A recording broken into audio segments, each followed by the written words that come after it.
존경하는 박병석 국회의장님, 동료 의원 여러분, 저는 저의 의원직 사퇴를 요청하기 위해 이 자리에 섰습니다. 이것이 지역 구민에 대한 무책임이라는 지적은 100번 타당합니다.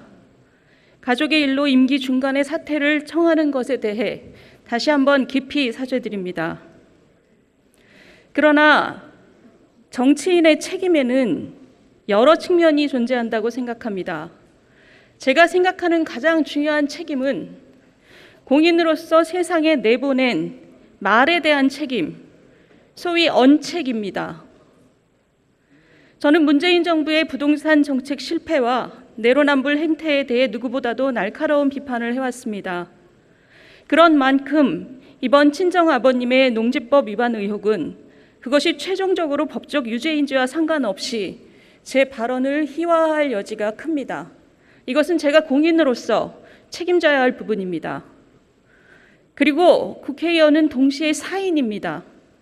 사인으로서의 저는 저희 아버님의 행위가 겉으로 어떻게 비춰지는지와 상관없이 위법의 의도가 없었다는 말씀을 믿어드리고 수사 과정에서 그 옆을 지켜야 합니다. 이건 역시 키우고 가르쳐준 부모에 대해 제가 져야 할 책임입니다.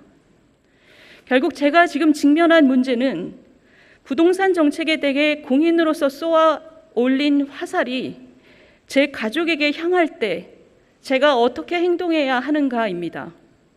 그 화살의 의미를 깎아내리거나 못 본 척하는 것은 제 자신의 본질을 부정하는 것과 같습니다. 이 선택 앞에서 저는 의원직 사퇴라는 제가 생각할 수 있는 가장 무거운 도의적인 책임을 짐으로써 가장 무거운 방식으로 책임을 짐으로써 그 화살의 의미를 살리는 길을 택했습니다. 그렇다면 다른 의원들도 부모의 잘못으로 의원직을 사퇴해야 하는가? 저는 아니라고 생각합니다. 저는 26년 전에 호적을 분리한 부모님의 경제활동에 영향을 미칠 수 없었습니다. 즉 생계를 달리하는 부모의 행위는 정치인 본인의 수신제가 범위를 벗어나는 만큼 공식적인 책임을 지울 수는 없다고 생각합니다. 그러나 이것은 공식적인 책임과 의무의 문제일 뿐 도덕성에 관한 기준은 원래 일률적으로 존재하는 것이 아닙니다. 근대 이후로 공식적인 책임 범위와 개인의 내면적 도덕 기준은 분리됐고 그것은 우리 사회의 기본 원리인 자유주의의 바탕입니다.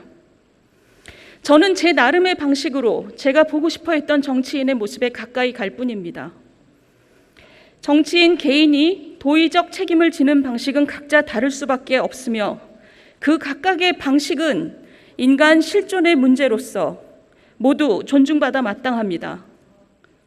더구나 제가 사퇴 의사를 밝힌 후 20명에 이르는 여당 정치인들은 직업상 비밀을 이용한 투기라는 혐의를 씌워서 저를 파렴치범으로 몰았습니다. 근거 없는 음해라는 것을 알면서도 가담한 공작 정치가 아니라면 이분들이야말로 앞장서서 제 사퇴를 가결시켜 주셔야 합니다. 국회의원 특권을 내려놓을 때 가장 강도 높은 조사를 받을 수 있다는 것을 모르는 사람은 아무도 없기 때문입니다.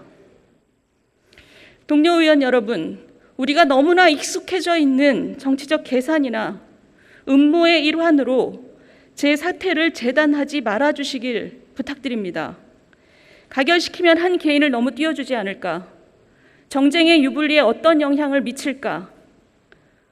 이런 계산에 매몰되는 한 자신의 언행을 무겁게 책임지려고 하는 정치는 싹을 틔울 수 없습니다. 부디 공인으로서의 책임을 지면서 가족의 곁을 지키겠다는 제 소망을 받아들여 주시길 간절히 부탁드리겠습니다. 감사합니다. 총 득표수 223표 중 가 188표, 부 23표, 기권 12표로서 국회의원 윤희숙 사직의 건은 가결되었음을 선포합니다.